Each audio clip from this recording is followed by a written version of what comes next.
The Meridian's kitchen steamed, a barely leashed beast. I navigated it with a practiced grace. Every corner, every station, every burner with its Thursday tantrums etched into my memory. And tonight, naturally, was Thursday. The executive chef, a human bullhorn, barked orders, barely registering the servers who materialized with empty trays, only to vanish again laden with plates. I was just another ghost in this carefully choreographed chaos. 12 hours before, I'd woken up in the cramped apartment I shared with my mother. The bedroom, well, it wasn't a bedroom so much anymore. It was a makeshift medical ward. Margaret lay in the adjustable hospital bed we'd rented 3 months prior. When the brutal truth sunk in, she wasn't leaving it. The cancer had very strong opinions about her autonomy. Each morning, I ran the medication gauntlet, tweaking the 4-drip, counting backward from 30, all to avoid dwelling on the Everest of hospital bills accumulating faster than snowfall. Sam. Her voice this morning was like brittle parchment, as fragile as the prescription bottles lined up on the nightstand. You're not going in today, right? You're staying. I knelt by the bed, smoothing the blanket across her chest. Double shift, I told her, bracing myself. Disappointment flickered across her face like a passing shadow. But I'll be back by midnight. Mrs. Hernandez will check on you at 7. She'll bring soup. Margaret closed her eyes, settling her expression into acceptance. She'd learned to surrender to my schedule. We both had. Except, she was dying, and I was just perpetually exhausted. A distinction that mattered in the mornings, only to dissolve by evening. I spent the afternoon armor-plating the apartment. Fresh water on the nightstand. The morphine measured out, in case she needed it before Mrs. Hernandez arrived. Fresh linens, even though I'd changed them yesterday.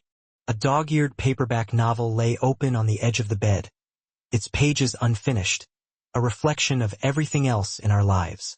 Margaret dozed as I performed these rituals, and I didn't disturb her. Now, back at the Meridian, I pirouette between tables, a tray of wine glasses balanced against my collarbone. The restaurant perched on the top floor of the Bennington building downtown, a monument to wealth, all floor-to-ceiling windows and tables that cost more than my monthly rent to furnish. The clientele mirrored the extravagance. Old money, new money, the kind of people who ordered wine by vintage and never left a morsel on their plates. Their efficiency honed from birth.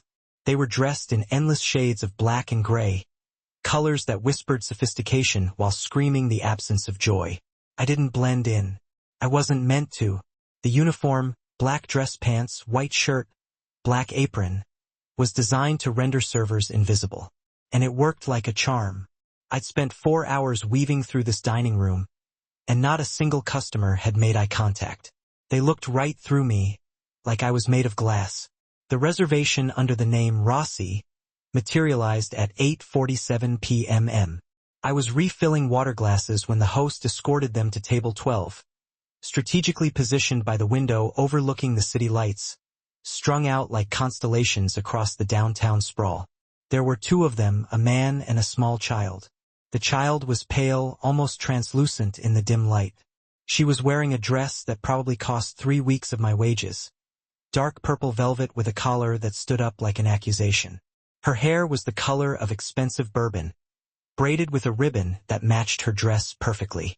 She moved like she was being constantly reminded to move, hesitant, careful, as if the world might shatter if she occupied too much space.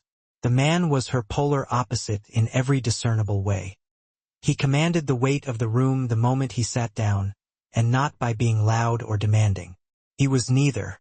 He possessed a quiet that demanded attention, the kind of silence you noticed in a place that should be buzzing with sound. His hair was dark, swept back from a forehead that creased when he studied the menu with the intense focus of someone deciphering classified information. He wore a charcoal suit that had been tailored to fit his shoulders like a second skin, as if the fabric had been asked what it wanted to be, and it had answered, "Frame this man as something dangerous." When he looked up, the overhead light caught his eyes. Brown, but a deep, complex brown that held stories you wouldn't want to hear. Below his left I was a scar as thin as a pen stroke, running from cheekbone almost to jaw. It didn't make him ugly. It made him memorable in a way that ugliness couldn't touch. It made him look like someone who'd stared death in the face and won. The child stared at the menu, then out the window, then at her hands folded in her lap. She barely moved, didn't fidget like most children. She was composed in a way that only children who'd learned early that their feelings were inconveniences could be. I approached their table, notepad at the ready. This was the part of my job that demanded simultaneous invisibility and presence. Be useful but unnoticed, efficient but unforgettable in your efficiency. Good evening. My name is Samantha. Can I start you with something to drink? The man barely glanced at me. His attention remained fixed on the child, assessing something about her posture or breathing. When he finally spoke, his voice was low, a rumble that made you lean in whether you wanted to or not. Water, sparkling. The girl will have orange juice. His accent was Italian, the kind that lived deep in the throat and emerged like a carefully considered decision. I nodded and moved away before he could dismiss me further, which he didn't, but might have. At the bar, I ordered the drinks from Marcus, who gave me the stare he always did when I worked his station. Marcus had opinions about my availability and schedule, none of which I'd solicited. I shut that down fast, returning to table 12 with the waters balanced like I was defusing a bomb. The child was crying. Not loudly, not theatrically, just tears silently tracking down her face while her hands remained neatly folded in her lap, as if she decided to let her eyes betray her emotions, but nothing else. Her shoulders didn't shake. Her breathing didn't change. The man didn't react immediately. He sat with his shoulders squared, studying the wine list, letting her cry the way someone lets a storm blow through a room. Not cruel, just distant. As if he'd learned that stopping her tears with comfort only taught her to cry harder, and harder was something he couldn't afford. I set the drinks down carefully. Are you ready to order? Or do you need another moment? He looked at me then, really looked at me, and I felt it like a sudden drop in temperature. Not unpleasant, just noticeable, present. Real in a way the rest of my evening hadn't been. Give us 5 minutes, he said. The child reached for her juice and took a sip, the tears still silently carving paths down her cheeks. She was 6, maybe 7, young enough to still believe tears solve things. Old enough to know they didn't. She set the glass down with both hands, concentrating on the task like it required her full intellect. I left them, but I kept an eye on table 12 the way you keep an eye on anything that disrupts the pattern. The man ordered the branzino. The child picked at bread and eventually ate half a plate of pasta, pushing the remainder to the edge of her plate in a meticulous line. He spoke to her occasionally, issuing brief statements that seemed to require no response. Eat. Sit up. Stop staring. Each command delivered flatly, without cruelty, but without warmth either. By the time I brought their check, it was past 11. The kitchen had initiated its closing procedures. Half the tables sat empty. The man scanned the bill without flinching. He produced a credit card, no wallet, just the card, and handed it to me. Keep the change, he said. I didn't register the total until I was processing it. $300, and that was before the tip. The charge went through without a hitch. And when I returned the card, his fingers brushed mine across the leather folder. It was accidental or it wasn't. Either way, it lasted less than a second, but I felt it like a static shock, contained and electric.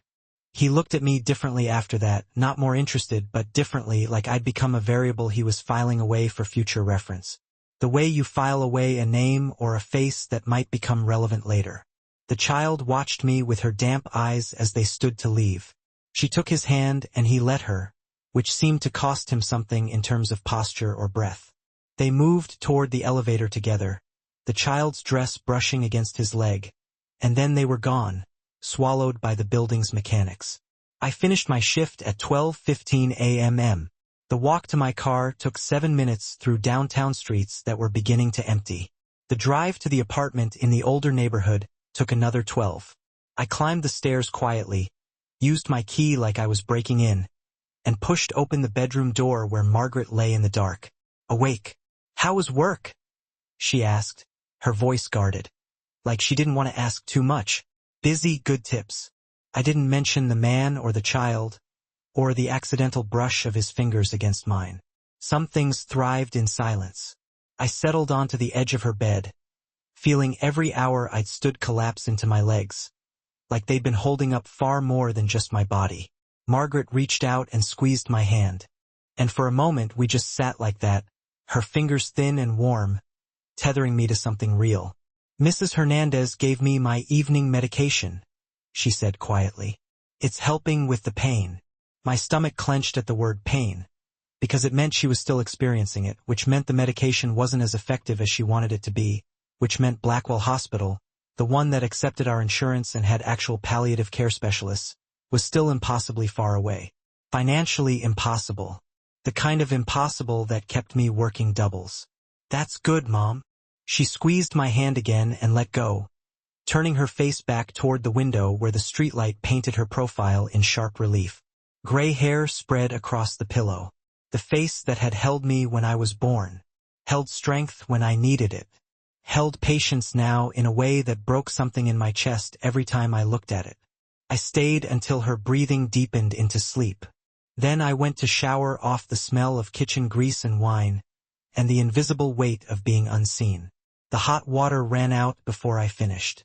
So, I ended with cold that shocked my system awake. And I stood there shivering, thinking about nothing, because thinking hurt worse than the cold.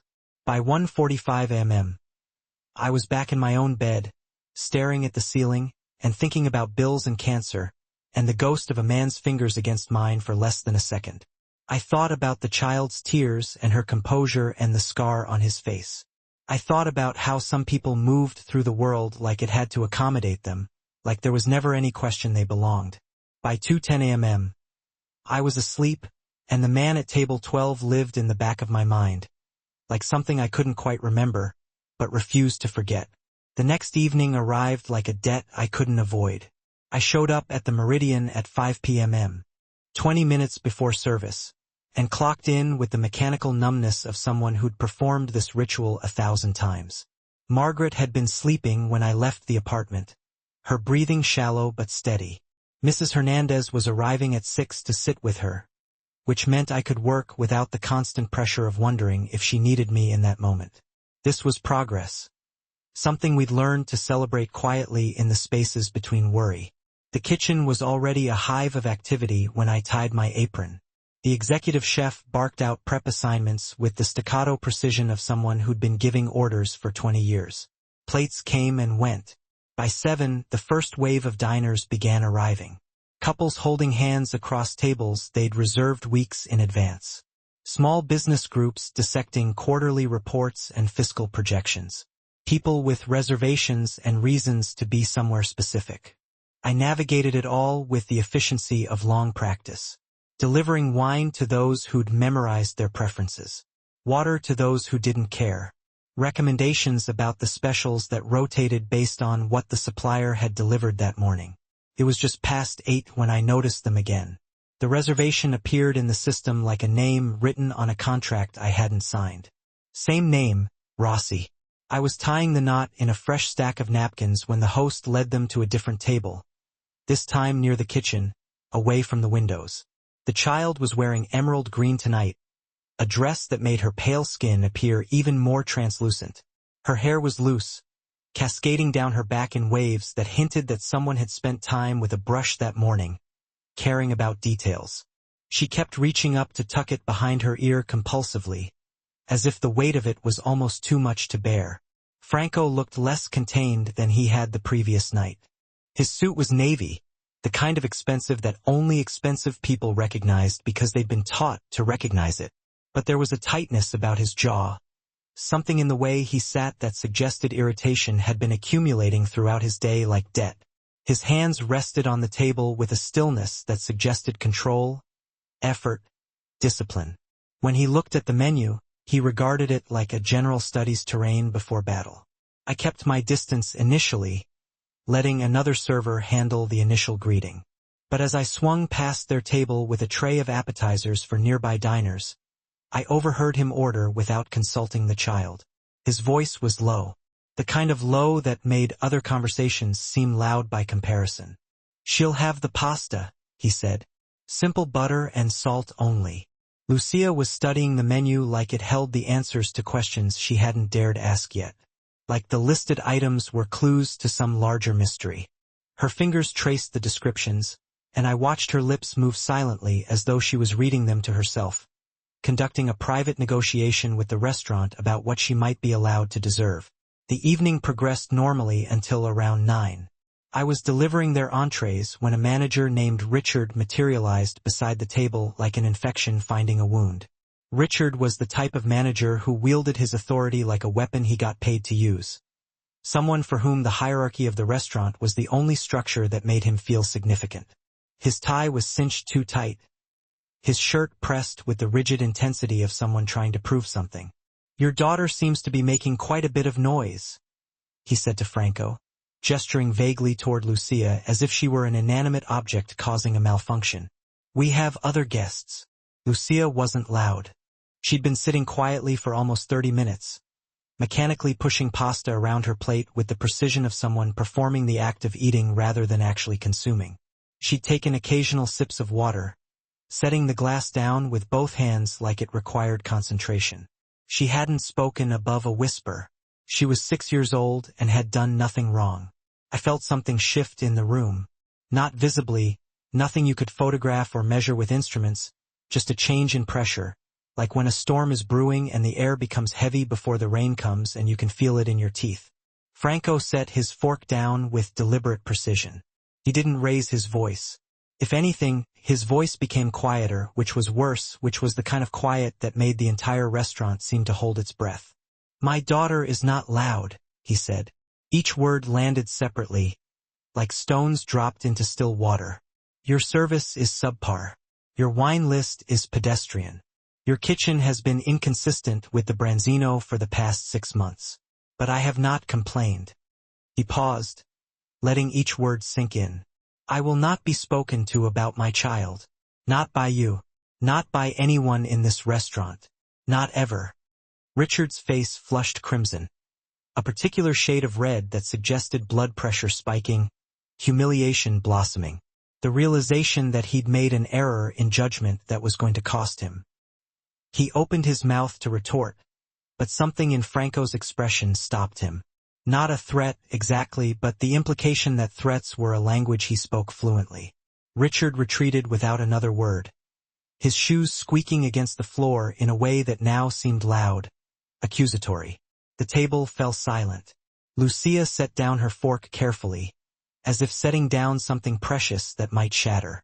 Her eyes welled with tears, but she wasn't crying yet, just preparing to. The way animals prepare before they run, gathering themselves for what was coming. I made a decision that was probably not mine to make. I approached the table with the intention of clearing plates, moving through the motions of my job like a person performing normally. But instead, I knelt down beside Lucia's chair so my face was level with hers. The restaurant continued around us, the murmur of voices and silverware and the general hum of people eating. But right then it felt like just the three of us existed. "That was very brave," I told her quietly. My voice was the gentle tone you use with children, the kind that doesn't demand anything. "The way you sat so still while your dad was talking. That takes real strength." Lucia looked at me with surprise, as if no one had ever given her credit for sitting quietly before, as if her ability to be still had never been recognized as anything but obedience. Her tears didn't spill, but they gathered on her lower lashes. "I'm scared," she whispered. I glanced at Franco. He was watching us with an expression I couldn't decipher, like his face was a locked door, and I didn't possess the key. His eyes had gone still, which was somehow more unsettling than any movement could have been. "Of what?" I asked Lucia. "That he'll be mad at me." Her voice was smaller than it should have been for a child her age, as if she'd learned to compress herself to take up less space. "That I did something wrong." "He's not mad at you," I said. The certainty in my voice surprised me. "He was standing up for you. That means he loves you." Lucia considered this with the gravity of a philosopher, turning the concept over in her mind like a stone she was examining for cracks. Her small fingers twisted together in her lap. Then she asked the question that would change everything. The one that slipped from her small mouth like she'd been holding it back for years, like it had been growing inside her and had finally reached critical mass. "Are you my mommy?" The world stopped. Conversations continued around us, but I couldn't hear them. The kitchen continued functioning, but I couldn't see it. I could only feel Franco's attention crash into me like a wave, like an acknowledgement of something that had just become real. I didn't say no. I didn't say yes. I said, "I'm someone who thinks you're very brave, someone who thinks your dad did the right thing tonight, and someone who's glad you're here." It wasn't the answer she asked for, but it was the answer she needed. She reached out and took my hand. Her small fingers were cold from clutching her water glass. Her skin was soft in a way that made my throat tighten, a way that made me think about all the ways the world could wound something this fragile. "What's your name?" she asked. "Samantha." "I'm Lucia." She said it like the introduction was a protocol she'd been taught to follow, like this was information I was supposed to have, and she was providing it with formal precision. "This is my papa. He doesn't usually take me places." I stood, aware that I'd probably crossed a professional boundary I shouldn't have crossed, aware that I'd knelt beside a child who wasn't mine, and offered her something that resembled comfort. Franco was still watching me. His expression had softened into something I couldn't quite parse. Not quite approval, but something that acknowledged what had just happened, that registered it as significant. "Your daughter is lovely," I said to him, which was professional enough, the kind of statement a server was permitted to make. "Can I bring you anything else?" "No." He paused, the pause stretched. "Yes, actually." He retrieved a business card from his jacket pocket. Just a card. Nothing ornate or flashy. Cream-colored, thick stock, expensive paper. A phone number printed on it in raised lettering. No name, no company, nothing but digits and an area code. Nothing but geography. He slid it across the table toward me with the calculated precision of someone making a carefully considered gesture. "In case you ever need anything," he said quietly. His eyes held mine for a moment that lasted longer than moments usually do. "Anything at all?" I took it without quite understanding why, without quite understanding what I was holding or what it meant. His fingers didn't brush mine this time. The transaction was clinical, deliberate, separated by space and intention, but something had shifted between us, some acknowledgement that I'd witnessed something, that I'd responded to it in a way that mattered, that I mattered, at least in that moment. To him. By the end of the evening, they'd left. The card was in my apron pocket, burning like evidence of something I couldn't name. I didn't examine the number until I was home at 1:30 a.m., sitting on the edge of Margaret's bed while she slept.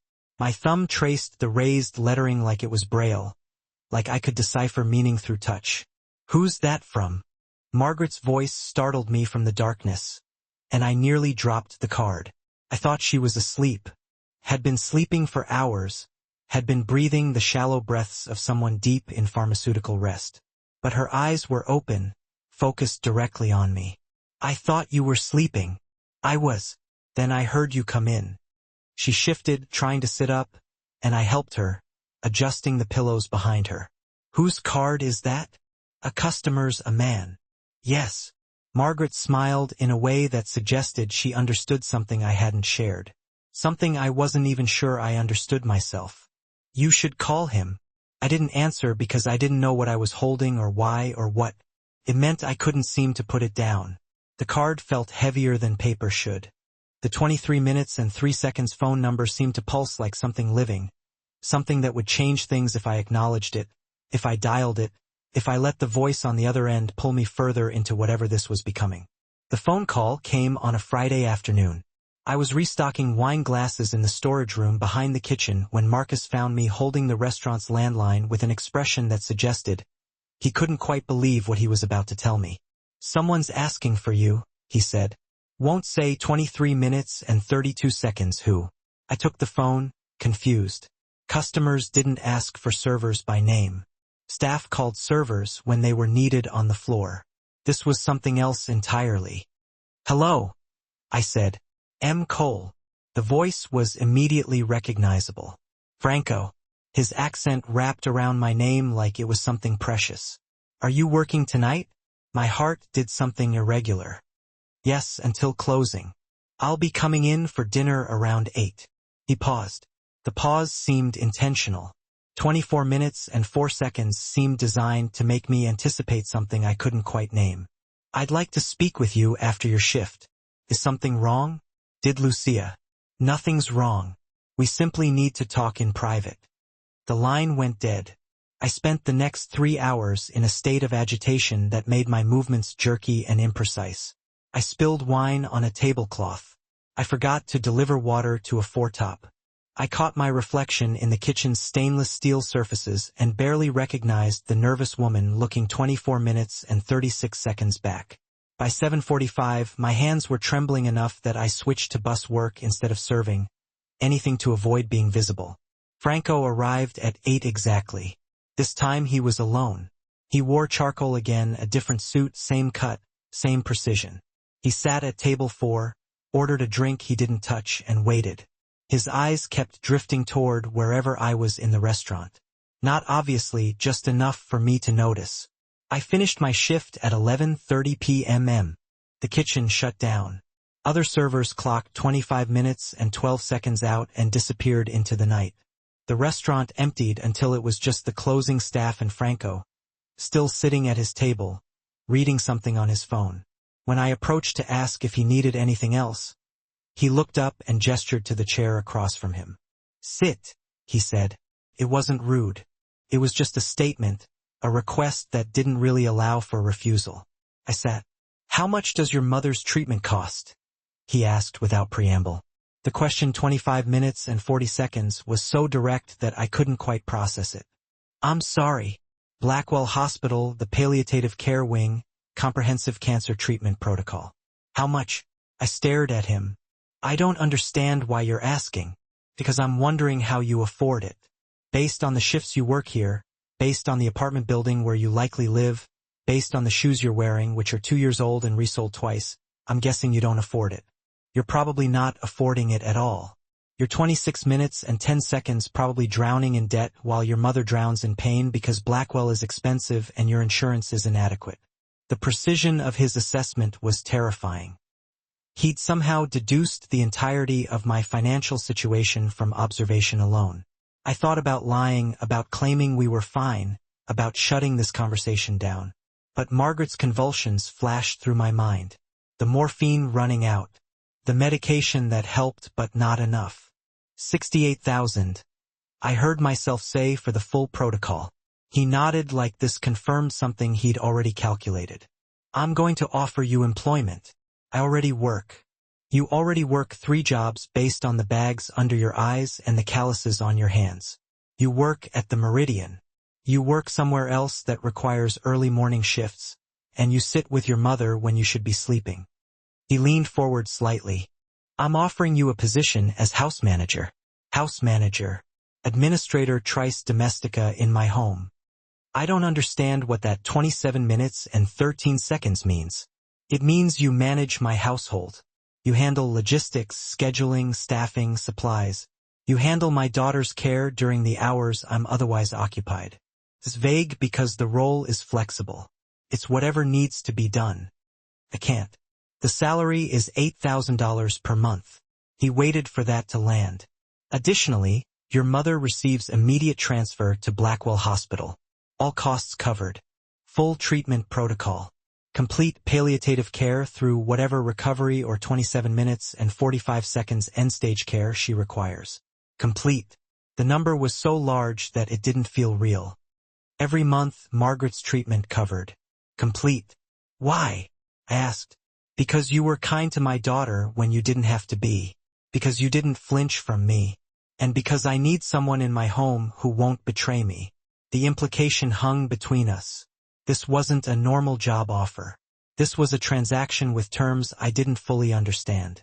A man like him, and I was 28 minutes and 17 seconds beginning to understand that he was a particular kind of man, a dangerous kind, didn't offer this much money without expecting something significant in return. What's the catch? I asked. Discretion. Complete discretion about my life, my home, my family, privacy about everything you see and hear. In exchange, you have security. Your mother has medical care. You have a salary that makes your life bearable instead of destroying you. He looked at me directly. I keep my people safe. As long as you're mine, nothing touches you. The 28 minutes and 52 seconds phrase, as long as you're mine, should have terrified me. Instead, it triggered something like relief. The idea that I could stop fighting alone, that someone with resources could take the weight I'd been carrying. How long? I asked. However long is necessary, and if I say no, then we forget this conversation. I'll stop coming to the Meridian. I'll find another restaurant. You go back to your mother dying slowly while you work yourself into an early grave trying to keep her alive. It wasn't a threat 29 minutes and 23 seconds exactly. It was just the truth stated plainly. The alternative to his offer was exactly what I was already doing, just slower. When would I start? Monday. I didn't say yes. I said, I'll think about it. He wrote down an address on the back of a receipt. If you decide to accept, be here Monday at 2 p.m. Bring whatever you need to live. Bring your mother's medical records. Bring yourself. Everything else becomes my responsibility. He stood and left a credit card on the table without looking 29 minutes and 55 seconds at the bill. I sat there alone in the closing restaurant, holding a receipt with an address and an offer that would change everything. The weekend passed like a hallucination. I told Margaret what had happened, leaving out the parts that sounded insane and emphasizing the parts that sounded like salvation. She cried. Then she held my hand and said, "Do it."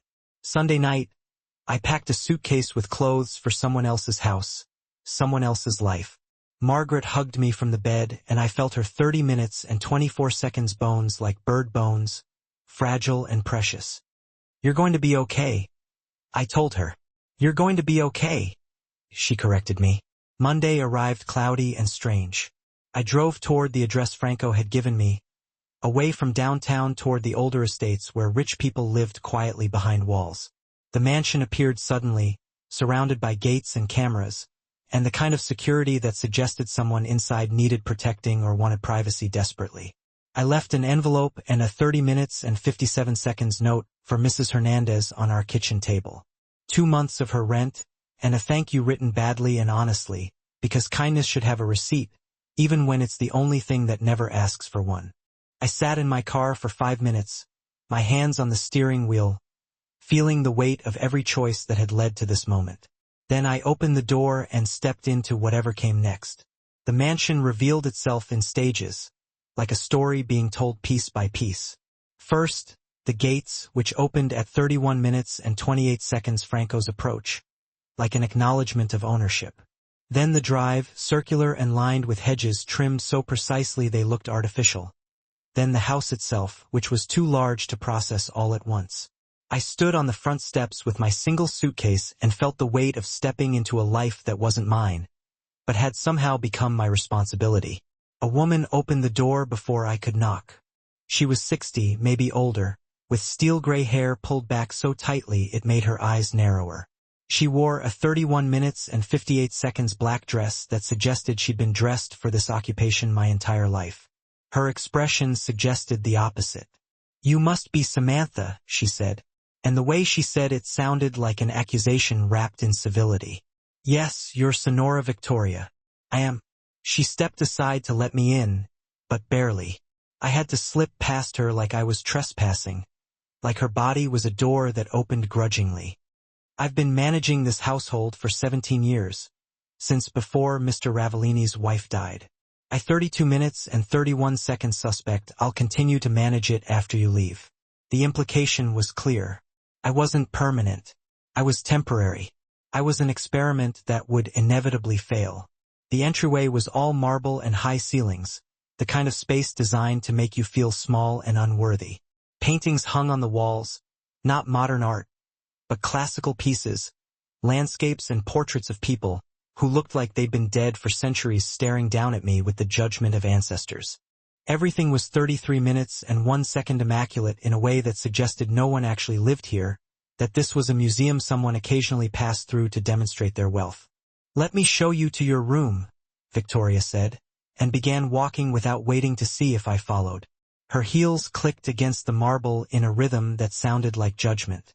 The stairs were wide and lined with dark wood railings, polished to a shine that reflected the light like water. My suitcase felt heavier with each step, as though the 33 minutes and 29 seconds climb itself was testing my right to be here. We moved through corridors that all looked identical, past closed doors and windows that faced onto gardens I couldn't quite see clearly. When Victoria finally stopped, she opened a door onto a room that was smaller than I expected, but still larger than my entire apartment. "This is the staff wing," she said, not bothering to hide her categorization of me.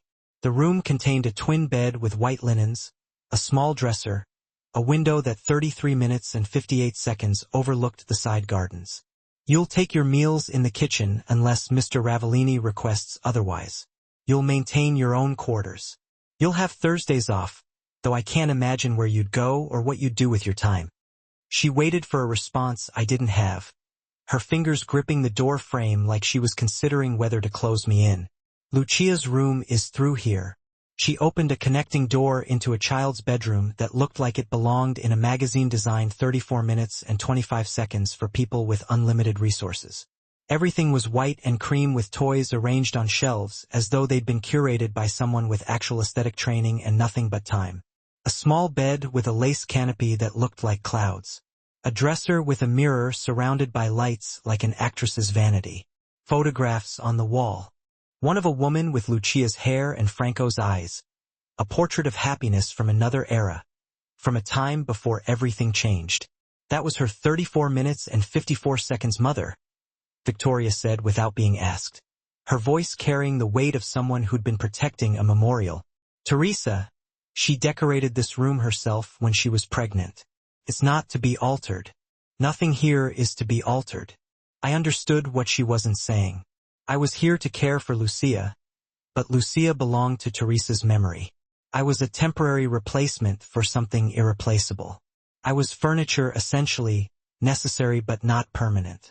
By that evening, everything 35 minutes and 26 seconds was arranged. Margaret had been admitted to Blackwell Hospital's private palliative care wing. Franco had apparently called ahead, had made arrangements that required no effort on my part. When I called the hospital from the mansion's kitchen telephone, they told me she was comfortable, that she'd been given new medications, that her pain was being managed better than it had been in months. I nearly cried hearing that.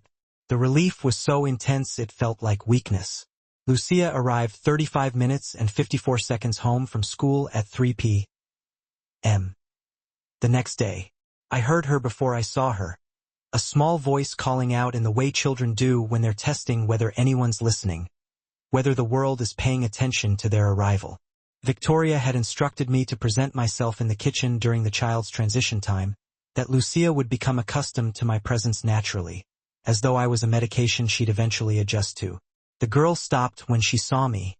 Her school uniform was impeccable, tiny 36 minutes and 23 seconds blazer and pleated skirt, leather shoes polished to a shine. Her hair was braided differently than before, more tightly, by someone who knew the structure of her head intimately. She looked smaller here in her own home than she had at the restaurant, more fragile.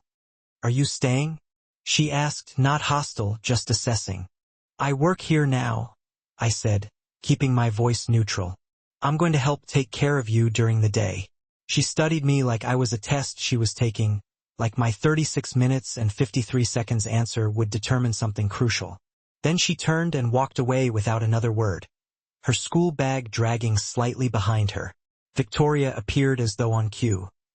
"She needs a snack, something light. She doesn't like chocolate." She paused. "She doesn't like many things." The first 3 days were a study and rejection that hurt more than I expected it to. Lucia avoided me actively, deliberately, with the precision of someone who'd been rejected enough to know how to distribute the 37 minutes and 22 seconds pain. When I offered her a snack, she said she wasn't hungry, and I watched her go hungry for the next 2 hours before she raided the refrigerator herself. When I tried to help her with homework, she said she could do it herself, and she sat at the kitchen table for 40 minutes struggling with a math problem she'd solved in 5 minutes once I left the room. When I attempted to draw her into conversation, She answered only with yes or no, her voice small and focused somewhere past me, somewhere into the middle distance. 37 minutes and 52 seconds didn't push. Victoria had warned me about this in her own hostile way, had made it sound like a character flaw rather than a trauma response. She tests people. She lost her mother 3 years ago. She doesn't trust easily. Some children never recover from that kind of loss. What Victoria didn't mention was how much it hurt to be rejected by a child who had every reason to reject me, who was right to protect herself. I spent the evenings in my room reading, listening to the sounds of the house. 38 minutes and 21 seconds settle around me like a living thing. Franco was absent entirely during the day, visible only through the evidence of his occupation. Phone calls at odd hours that I heard from distant rooms, men arriving through side entrances in the afternoon, conversations conducted in rapid Italian behind closed doors that I wasn't meant to hear. On the third night, after I'd put Lucia to bed and she'd closed the connecting door deliberately between her room and mine, Franco appeared in the kitchen where I was cleaning up after 38 minutes and 50 seconds dinner. He wore a charcoal sweater, and there was something exhausted in the set of his shoulders, something that suggested the day had cost him significantly. His hair was slightly disheveled, and I realized I'd never seen him anything but perfectly put together before this moment. "How's it going?" he asked, and the question was casual enough, but his eyes were sharp, assessing. "Fine. She's adjusting. She doesn't like you." I set down the plate I'd been washing. The water was cooling 39 minutes and 20 seconds around my hands, turning lukewarm. "Not yet, but she will." He didn't respond to that immediately. Instead, he moved to the liquor cabinet and poured himself whiskey from a bottle that probably cost more than my car. "Do you want some?" I should have said no. The professional answer was no. The correct boundary was no. But there was something in the way he asked that made me understand he needed someone to sit with him, and the offering was just the mechanism, the excuse. "Okay," I said. He poured a second glass and handed it to 39 minutes and 54 seconds me. We stood there, not quite sitting, not quite standing. The kitchen was too bright for this kind of moment, fluorescent lights making everything clinical, but he didn't turn them off. "Her mother used to be here," he said eventually. His voice different when he spoke English in private, less accented, more vulnerable in this kitchen. "She'd cook things even though we had staff, even though it didn't make sense. She said cooking was how she thought, how she worked through problems." He paused 40 minutes and 27 seconds, and I could see him choosing his words carefully. "She died on the highway 3 years ago next month. A drunk driver hit her at an intersection. She was 41 years old. She had so much left to do. I didn't know what to say to that, so I said nothing. Silence seemed like the right response. Lucia was 3. She barely remembers her. She has photographs and stories and a room that can't change, but she barely remembers the actual woman." He looked at the whiskey. "She tests everyone because 40 minutes and 59 seconds she's looking for her mother in each person. When she doesn't find her, when she realizes that no one is going to be Teresa, she retreats. She'll find what she needs," I said quietly. "Not her mother, something else, but something." He nodded like he believed it or wanted to. We finished the whiskey in silence, and when he left through the kitchen door, something had shifted. I was no longer temporary in his mind. I was possibility. That night, around midnight, I woke to the sound of 41 minutes and 31 seconds breathing that wasn't my own. Lucia was standing beside the bed like a ghost, like she'd materialized from nowhere. In the darkness, I could barely see her, just the outline of her small body in her pajamas. "Can I sleep here?" she asked, and her voice was so small it barely registered as sound. I moved to the wall without answering and held open the blanket. She climbed in, small and warm and tentative, her body rigid at first, like she was testing whether I would reject her the way she'd rejected 42 minutes and 2 seconds me. Within minutes, she relaxed, her breathing evening out into sleep. I lay there thinking about mothers and replacements, and all the ways love bends to fit the shapes of our need. The way we search for what we've lost in the faces of strangers, hoping they might contain some fragment of what we're missing. 3 weeks passed in a way that made time feel unreal. I stopped counting days by calendar and started counting them by Lucia's changes.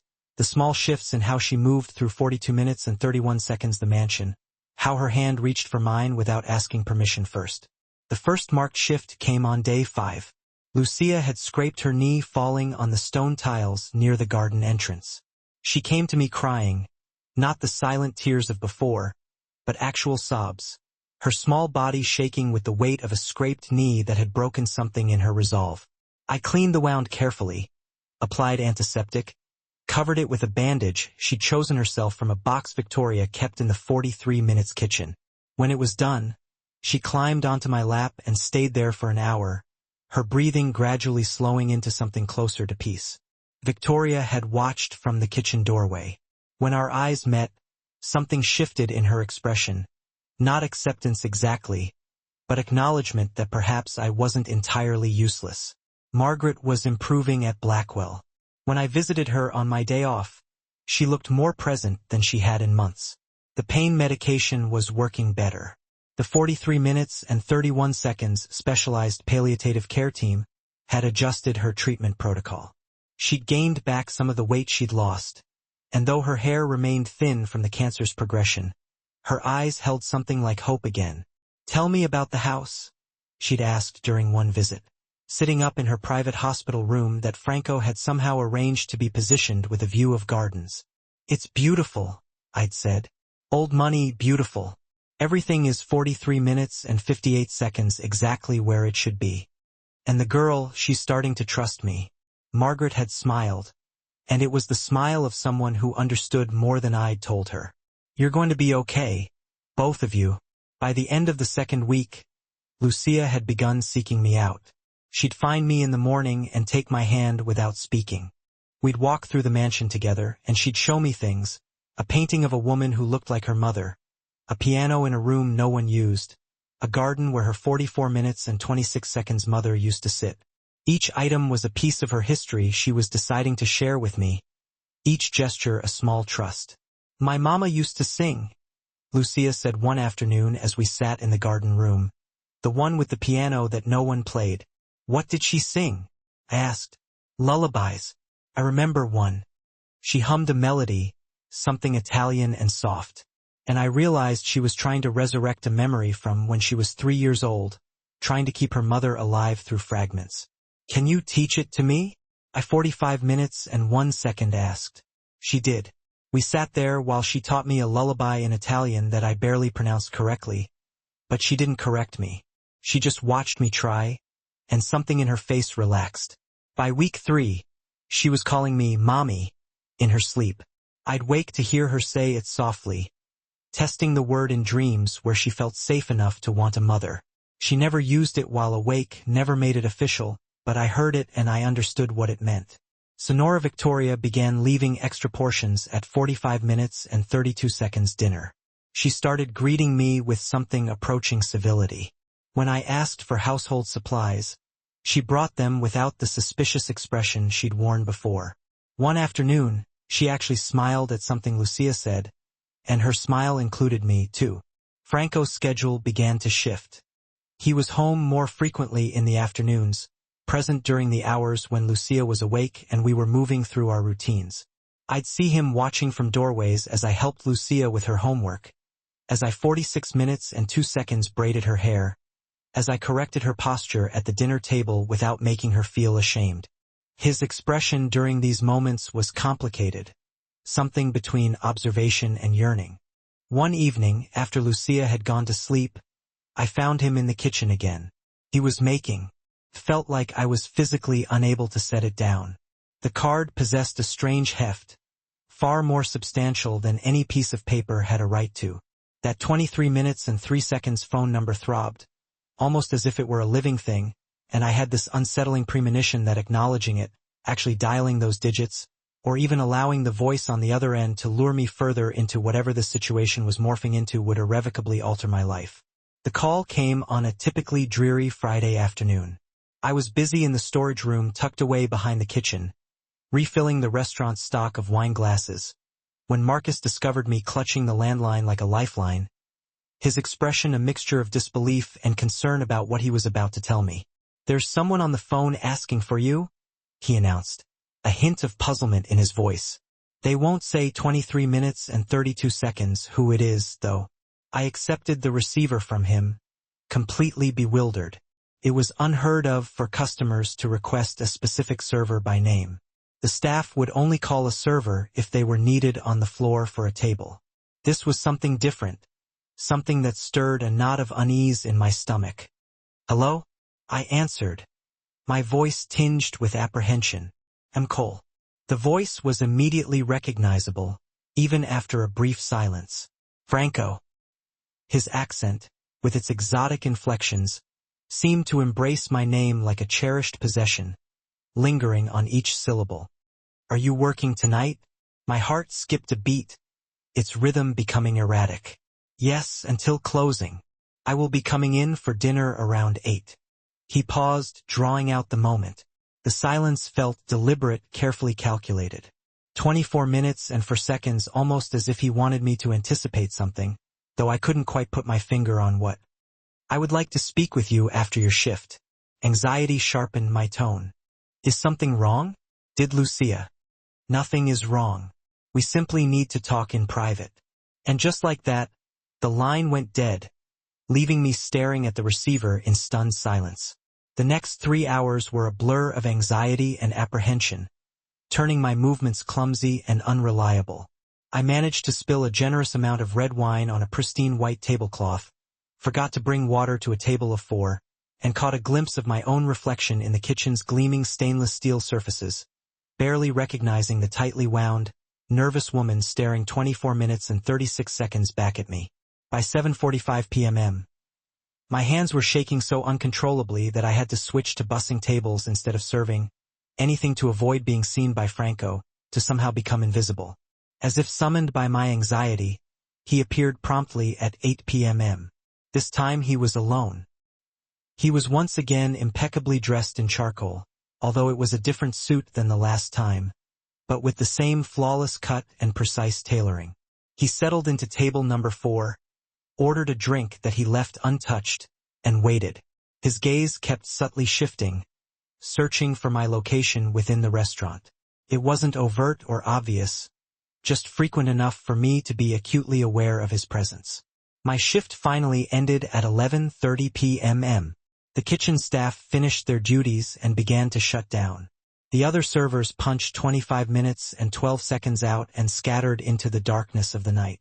Soon, the restaurant was practically empty, with only the closing crew and Franco remaining, still seated at his table, his attention absorbed by something on his phone.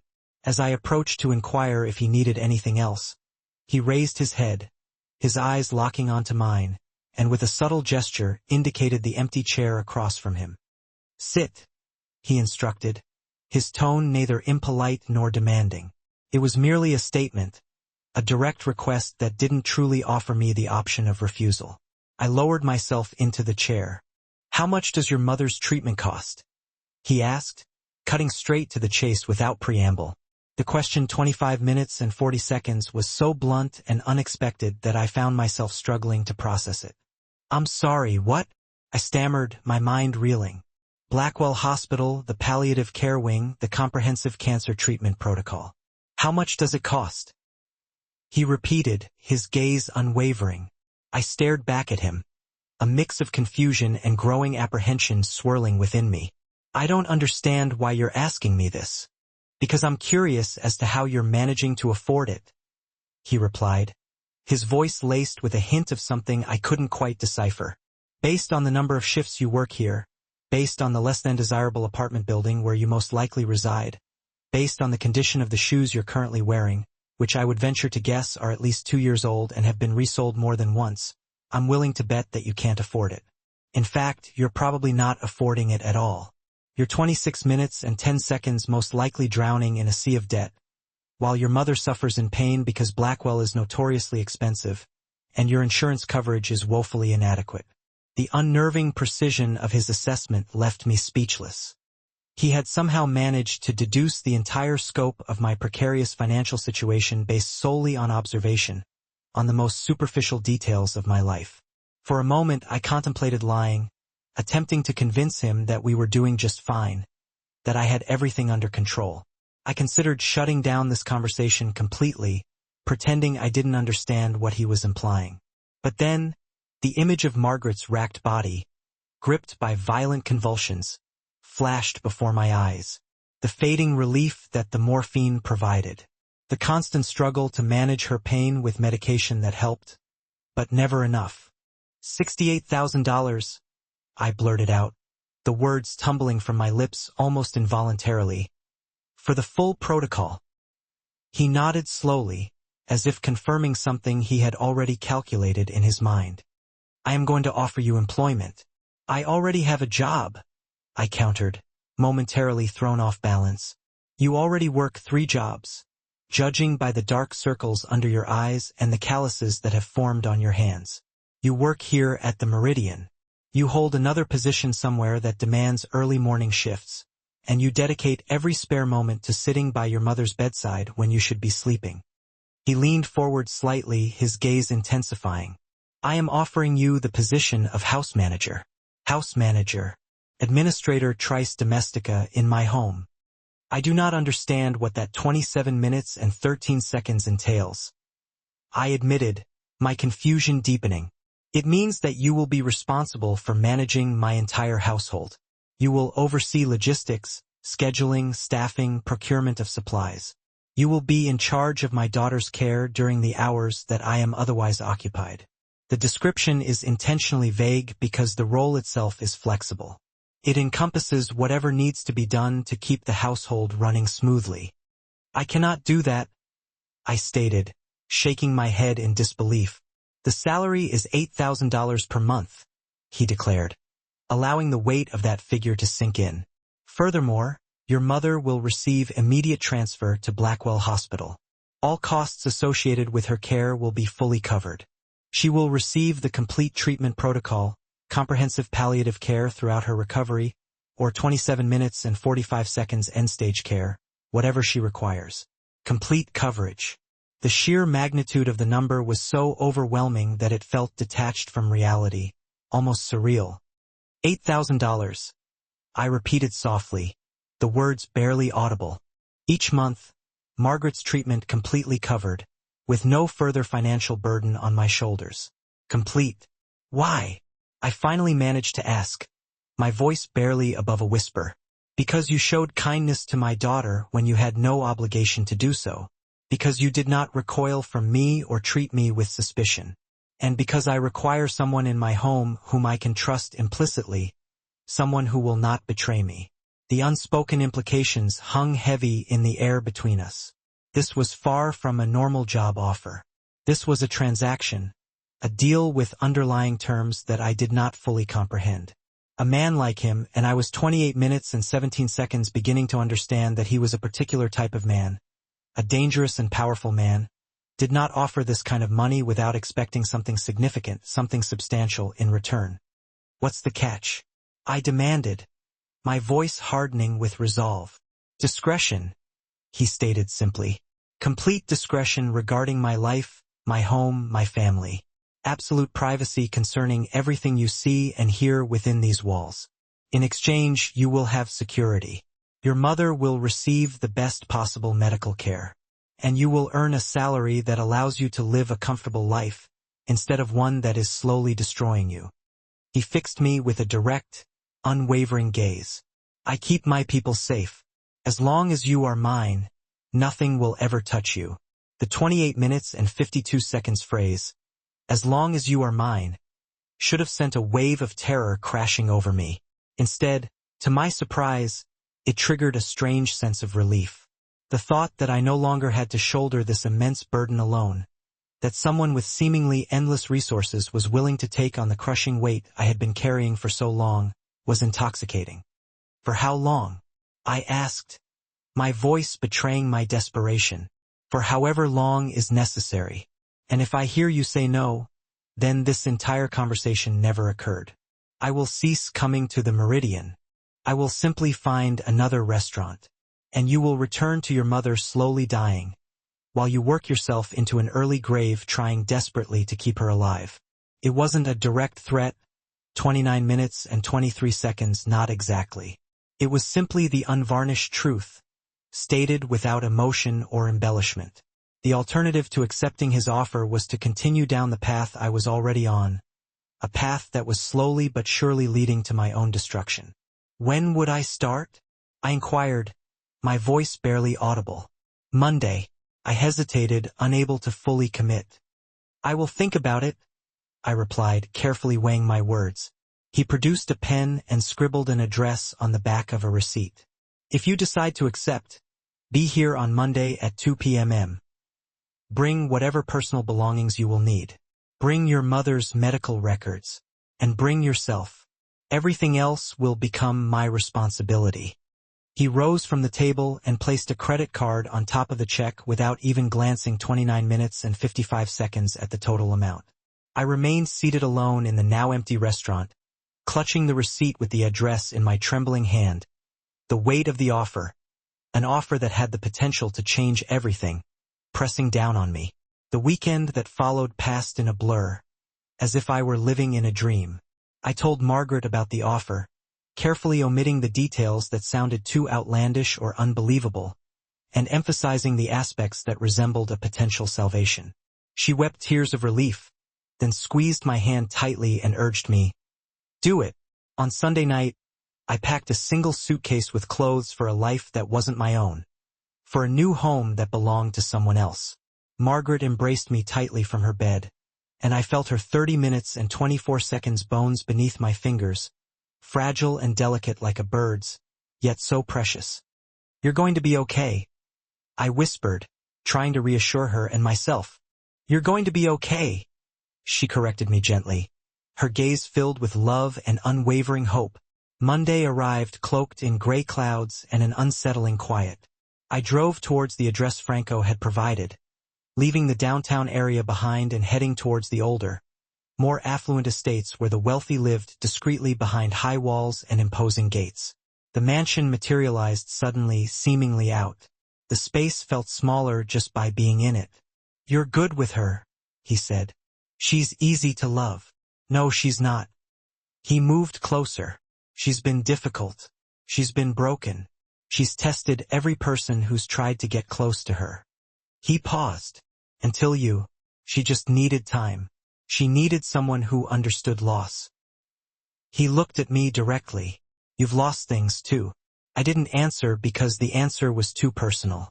"Teresa was everything to me," he continued. And this was the first time he'd said her name like that, like it mattered that I heard it. "She was the one good thing in my life. She made me believe I could be more than what I am." He paused. "When she died, I thought that was the end of everything. I thought Lucia would never recover. I thought I would never recover. I waited. But you're here." He said it like it was a surprise, like my presence in this house had shifted something fundamental. "And Lucia is coming back to life. And I'm starting to remember what it felt like to want things beyond just survival." I stood up because I needed to move, because the weight of what he was saying was too much to process while sitting still. "I promised myself I wouldn't do this again," he said. "Wouldn't let anyone close. Wouldn't risk losing someone else." "You're not going to lose Lucia." "I'm not talking about Lucia." He looked at me, and his eyes held something that made my breath catch. "I'm talking about you." The moment stretched between us, unresolved, alive with possibility. "I should check on her," I said quietly. He nodded, and I could see him gathering himself back together, pulling the walls back into place. "Yes, you should." But something had changed. The evening had shifted something fundamental about what existed between us. By the next morning, I could feel it in the way he looked at me, in the way he didn't quite look away as quickly, in the way Lucia noticed something had changed, too, and held my hand a little tighter. Victoria watched all of this with an expression that had transformed completely. Where there had been hostility, there was now something like understanding. She knew what was happening before anyone acknowledged it. She knew what Franco felt, what he was trying not to feel, what was becoming inevitable. One afternoon, she pulled me aside while Lucia was at school. "He loved her very much," Victoria said of his wife. I watched him mourn her for 3 years. I know. I think, Victoria continued, that maybe his mourning is beginning to transform into something else. And maybe that's not a betrayal of what he had. Maybe that's healing. By the end of week 3, I'd stopped pretending this was a simple employment arrangement. I'd stopped telling myself it was just about Margaret's medical care, just about Lucia needing someone, just about the money.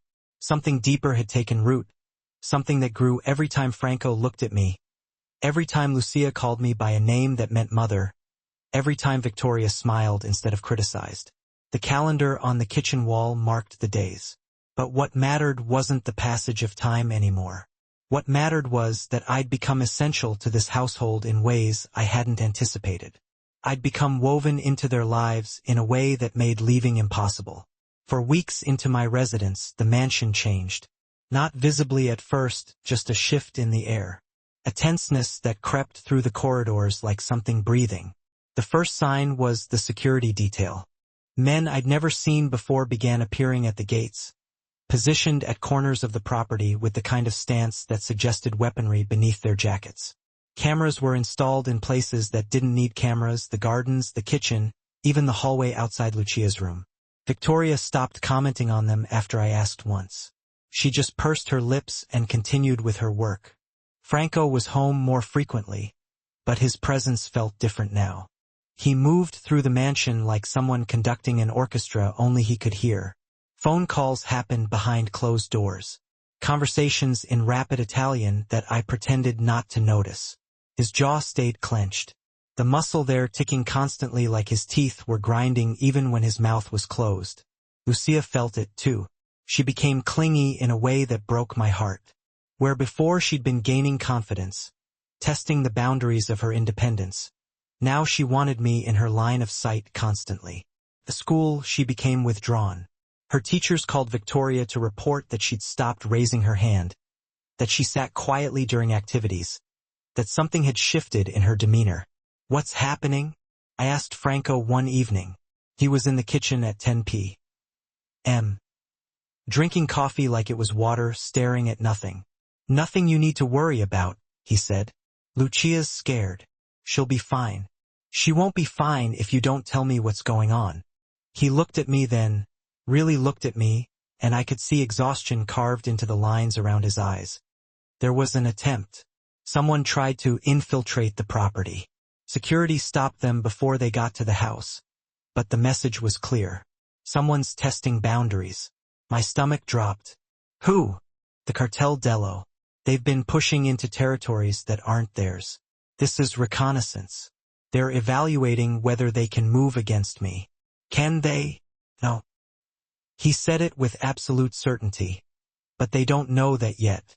And while they're figuring it out, everyone in this house is at risk. I thought about Margaret at Blackwell Hospital. I thought about Lucia upstairs in her room, probably not sleeping, probably listening to the sounds of security movements through the house. I thought about what staying meant versus what leaving meant. "I'm not going anywhere," I said. He didn't ask me to stay. He didn't thank me. He just nodded like he'd known all along that I wouldn't leave.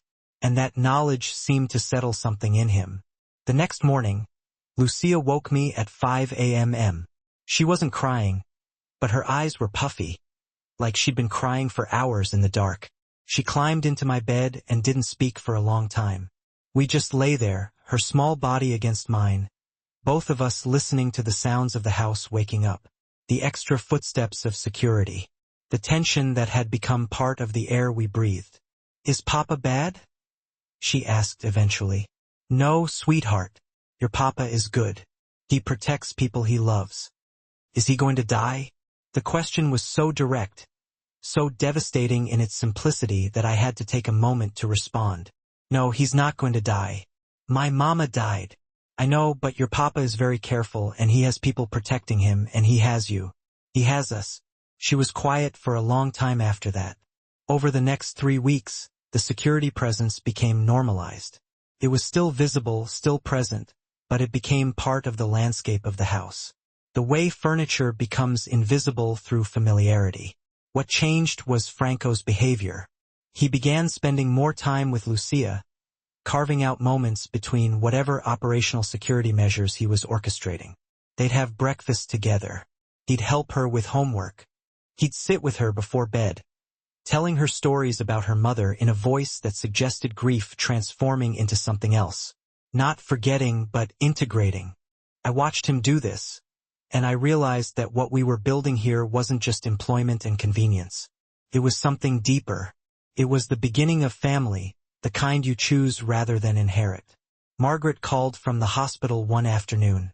Her voice was stronger than it had been in months. "How are you, sweetheart?" she asked. "I'm fine, Mom. How are you?" "Better. Much better. The doctors say my last scans show improvement. Real improvement." She paused. "Are you safe?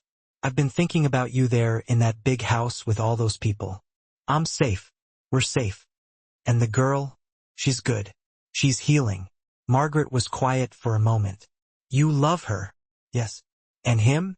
I didn't answer immediately. "It's complicated." "Love usually is," Margaret said softly. "But you deserve it, Sam. You deserve to have people in your life who matter. You deserve not to carry everything alone." After I hung up, I went to find Franco. He was in his study, the room I'd learned to recognize as his sanctuary. Maps on the walls, files on his desk, the accumulated evidence of a life lived in the criminal underworld that he never tried to hide from me. "My mother's improving," I said from the doorway. He looked up. "That's good. It's because of what you did. Getting her into Blackwell, the treatment, the specialists." I stepped inside and closed the door. "I want you to know that I see it, that I understand what you've given us. You don't owe me anything. I know, but I'm choosing to stay anyway. Not because of the money or the security or because I don't have another option. Because of Lucia. Because of—" I stopped, unable to find the words. "Because of me?" he asked quietly. "Yes." He stood and moved toward me, and the distance between us felt like it had weight, like it was something that needed to be crossed deliberately. When he reached me, his hand came up, his fingers brushing my cheek with the kind of gentleness that seemed impossible coming from someone who moved through the world with so much violence implied. "I promised myself I wouldn't let this happen again," he said. "After Teresa, I told myself love was too dangerous, too costly." "Maybe it is," I said. "But we're doing it anyway."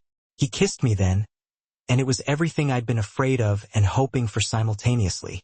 It tasted like promise and risk, and the acknowledgement that we'd crossed a line we couldn't uncross. When we pulled apart, Lucia was standing in the doorway. "Are you my mommy now?" she asked, and this time her voice wasn't tentative. It was a statement, a claim, something she'd decided and was announcing to the world. I looked at Franco. He looked at me.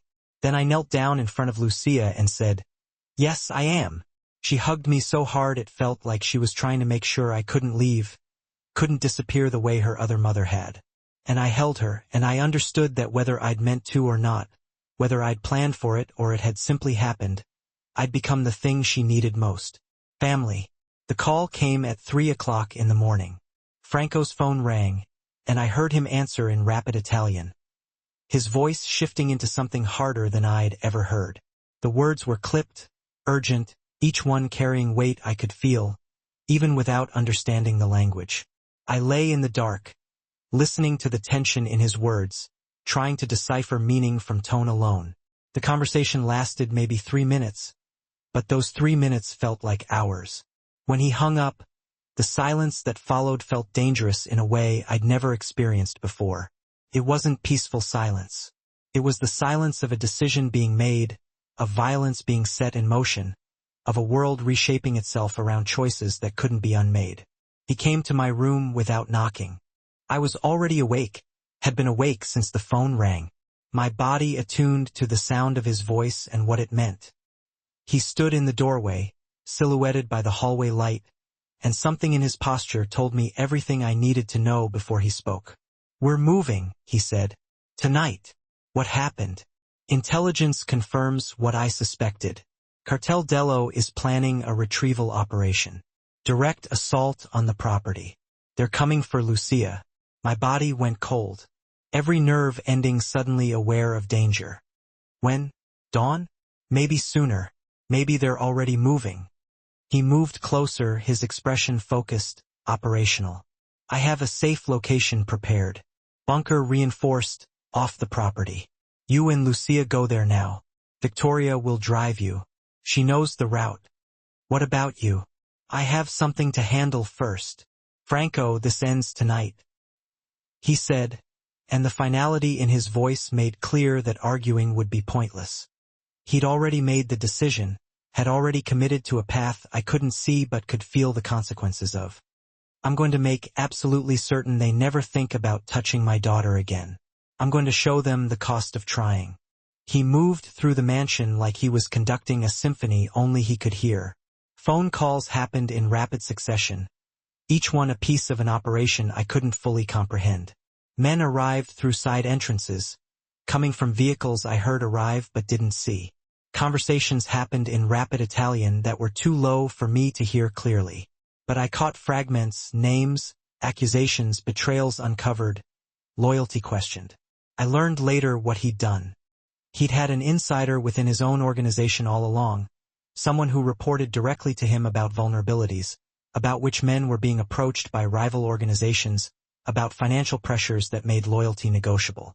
When the cartel moved against him, Franco used that intelligence not to eliminate the traitors immediately but to expose them to his own people first. He showed evidence of their betrayal. He revealed how much money they'd accepted, which promises they'd made, how comprehensively they'd prepared to betray the man who'd given them everything. The internal structure collapsed before the external threat could even materialize. Men turned against their compromised brothers. Loyalty reasserted itself through the violence of removing those who'd violated it. By the time dawn broke, the cartel's operation was already compromised at its foundation. Half their contacts within Franco's organization were gone. Their intelligence was useless. Their leverage had evaporated like morning fog. But Franco had moved us first anyway, just in case, because protection meant not taking any chances. Victoria came to my room at 3:30 in the morning. She moved through the darkness like someone who'd done this before, who'd been prepared for this scenario for years. Get dressed. Bring only what you can carry, she said. Her voice was different now, almost gentle in a way I'd never heard. We leave in 5 minutes. I woke Lucia carefully, trying not to frighten her. She was groggy, confused, asking where we were going.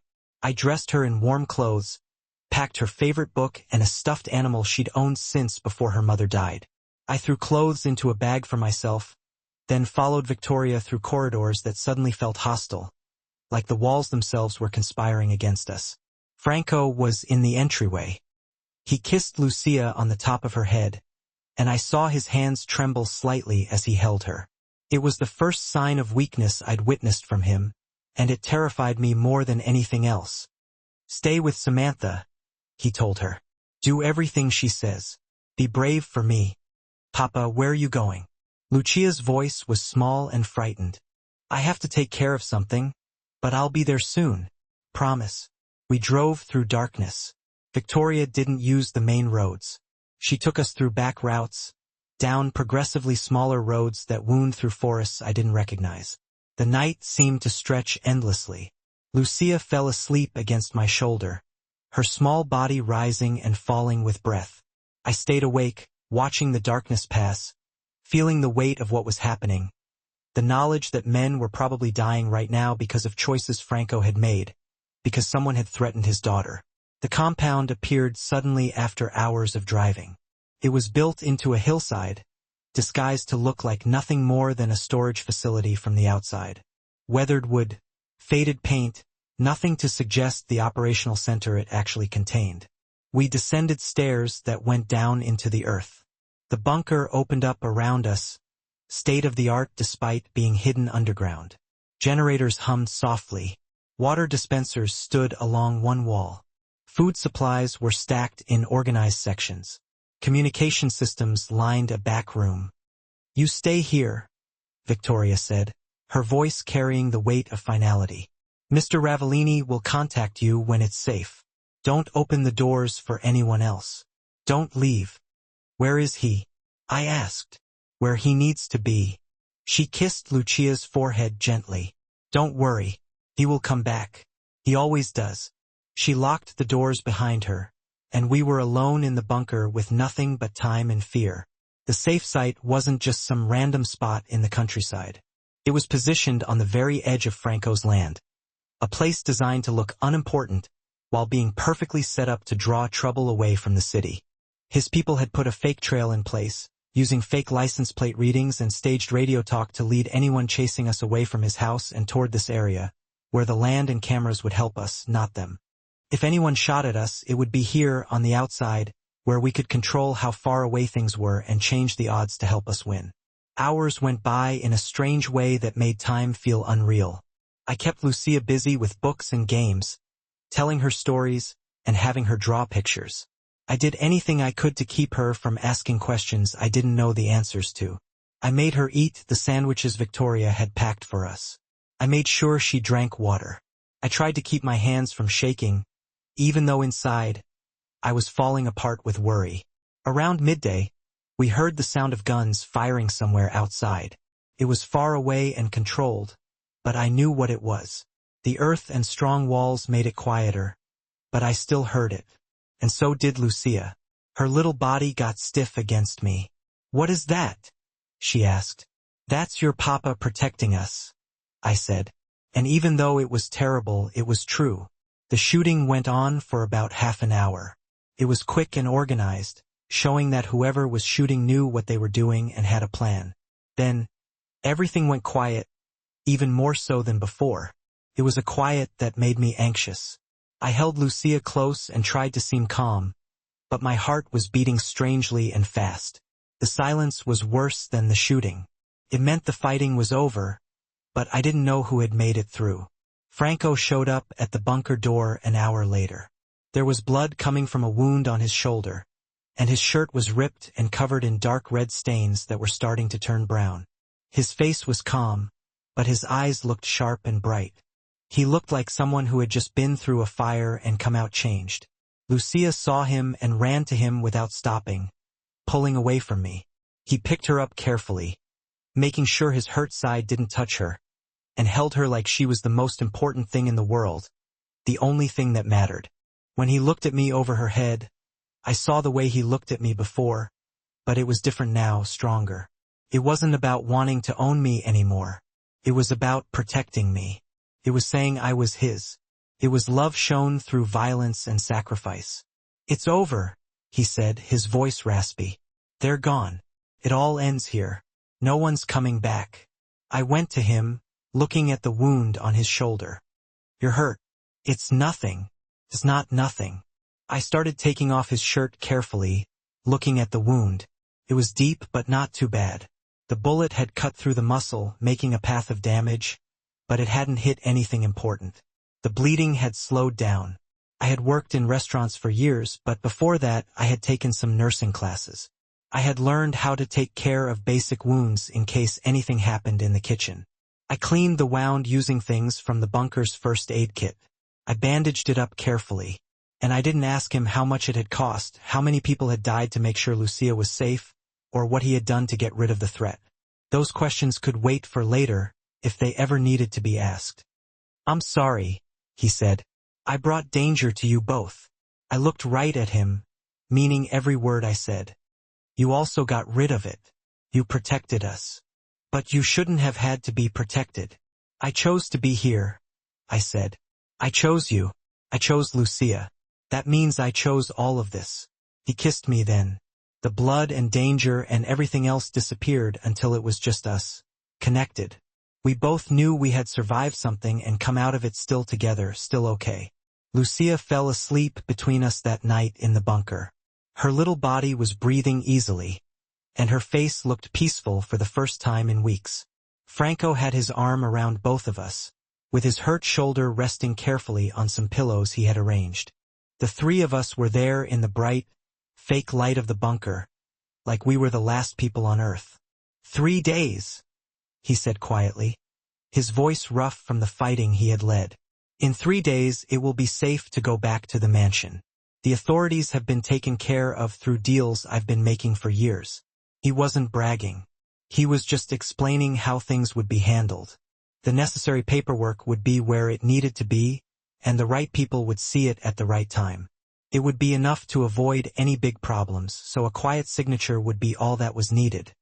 The cartel is broken beyond repair. My people understand that there are consequences for betraying me. I didn't ask what those consequences were. I didn't need to know the details. Knowing that he had protected his daughter was enough. We go home, he went on. All of us together. And this time nothing touches what's mine. No one gets close enough to be a threat. No one. He said it like a promise, like something written in stone. And I believed him completely because he had just shown me he meant it with fire and blood. 6 weeks after we left the bunker, the mansion had become something I never would have expected. On that first day when Victoria led me through the halls, showing in every move that she didn't like me, the building itself hadn't changed. The marble was still cold under my feet. The paintings still looked down with disapproval. But the space itself had become something different. It had become home. Lucia was calling me mommy for real now, not just quietly, not just in her sleep, but loudly and confidently, telling Victoria, the household staff, everyone she knew. Franco had finally accepted it too, somewhere around the 3rd week after we got back. I saw the moment it happened. He was watching Lucia braid my hair in the garden room, and something in his face changed. He had stopped fighting it inside. He had realized that loving me and remembering Teresa weren't things that couldn't both be true. That moving forward didn't mean forgetting the past. Margaret had been moved from Blackwell Hospital to a private room on the 2nd floor of the mansion. Franco had set it up without even asking me. He had just decided that my mother belonged in the family home. And so she was moved. The room had windows that looked out over the gardens. The medical equipment was top of the line, but it was placed so it wouldn't be too obvious.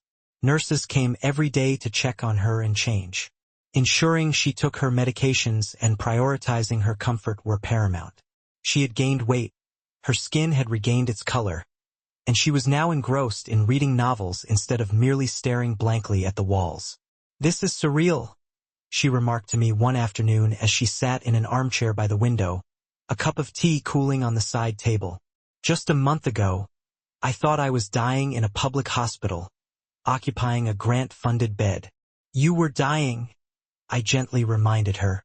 "Now I'm living in a mansion, residing in the home of a criminal," she stated matter-of-factly. "Is that truly what this situation is?"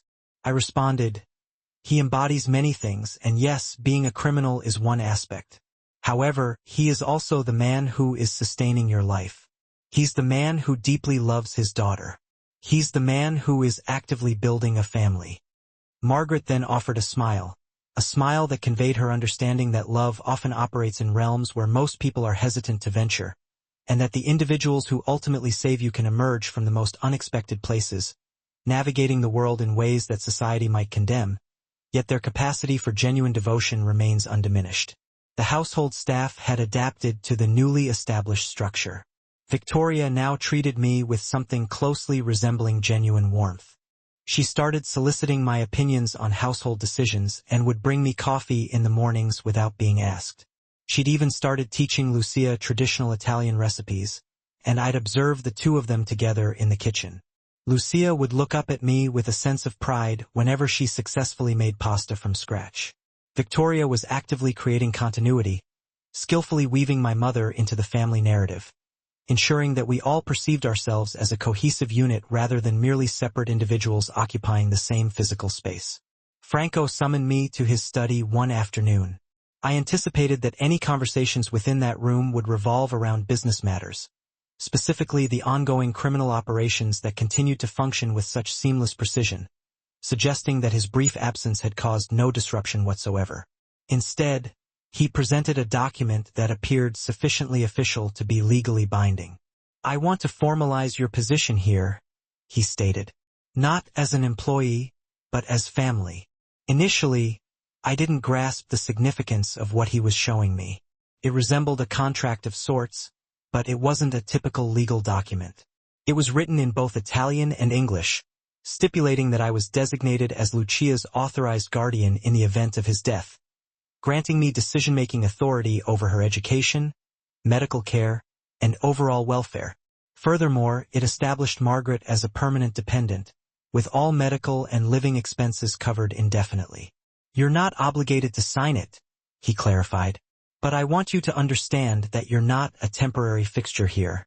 You're legally, financially, and structurally integrated into this life." I signed the document without meticulously scrutinizing every word. I fully understood its implications. It meant that I couldn't leave, even if I had the desire to do so. It meant that I was bound to this place by more than just emotional ties. It meant that Lucia was now legally mine in every meaningful sense. That night, I shared the news with Margaret. She wept, the tears flowing suddenly and completely. I held her as she processed the significance of my acceptance. Her daughter was no longer merely safe. Her daughter was permanent. Her daughter had a legitimate claim. The first genuine family dinner occurred 6 weeks after our return. We were all seated at the dining room table, with Franco at the head, me beside him with Lucia on my other side, and Margaret across from me looking healthier than I'd seen her in years. Victoria served the food she had helped Lucia prepare. We weren't pretending to be something we weren't. We were acknowledging the reality of what we had become. Franco raised his glass. "To family," he said. "Not the kind we're born into, but the kind we choose." Lucia looked up from her plate. "Papa, are you saying Samantha is our family?" "Yes," he affirmed. "Samantha is our family. Margaret is our family. Victoria is our family. We are bound together." Lucia smiled, and it was a smile that encapsulated all the healing that had transpired over the preceding months. It reflected acceptance of her mother's death and a cherished memory of her mother.